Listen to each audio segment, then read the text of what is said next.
What video? Oh my goodness. I'm glad nobody's house got hit. Yeah. And here we are just kind of continuing with more of the same in our forecast. We do have some changes though in the form of some rain chances and maybe another cold front at the end of this coming week, maybe setting us up for less humidity next weekend. That would be a nice treat, but it doesn't look like a huge cold front. We are just kind of sizzling right now. Our high today, 94 degrees. Tomorrow I have us again near 93 or 94.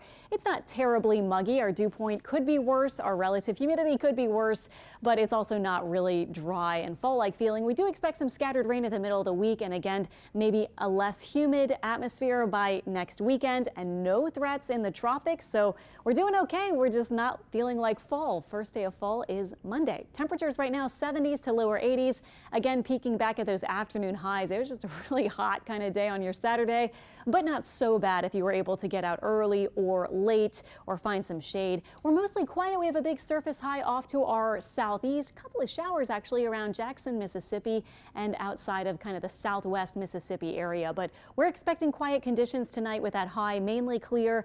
Lows in the 60s north and 70s south of the lake. And tomorrow again, highs about 93. Something different tomorrow is that sunrise is at 6:49 a.m. but sunset now, as of tomorrow, will be in the 6 o'clock hour. I mean, it's just before 7 p.m., but in the summer, the latest we get is about 8:03, 8:04 p.m. for our sunset time for the Kenner Airport.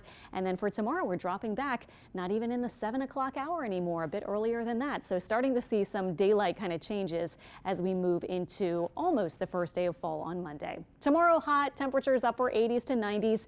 Looking ahead really quickly because Monday and Tuesday look pretty similar. It does look like we will get this front moving toward us at the middle of this coming week. So Wednesday and Thursday, we'll see about Friday, possibly into Friday.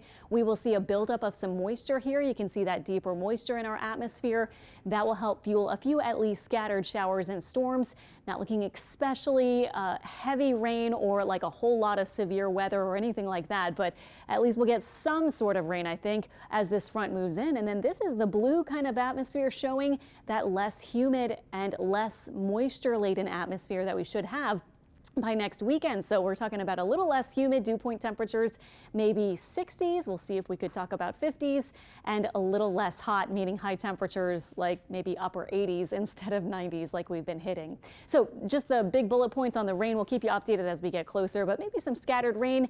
Wednesday and Thursday look like the likeliest days, maybe up to about an inch, and not expecting severe weather at this point. Now, getting into the tropics, we really don't have anything near us at this point. We do have a tropical storm. This is still Gabrielle, but is forecast to pretty quickly, maybe sometime tonight or tomorrow, become a hurricane. And actually, the National Hurricane Center now has it at a Category 2, passing pretty well to the east of Bermuda. So looking less likely that there will be any direct impacts there, aside from some big swells. And actually, those swells might even reach the east coast of the U.S. from North Carolina northward in the next couple of days. So they'll be looking for some rip currents and high surf.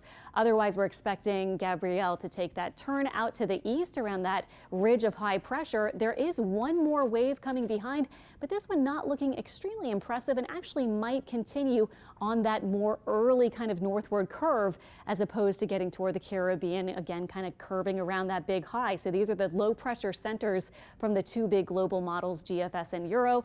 And I've paused it here a whole week out from today. So take it with a grain of salt. We're just looking way ahead in time, but you can see why that area for possible formation is now a little farther to the north with this next system too. So only a 20% chance of development.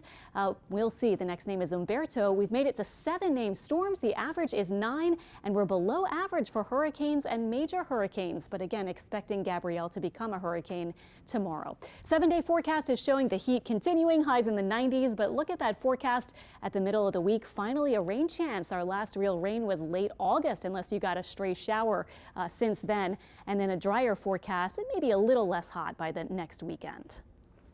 A tough day for two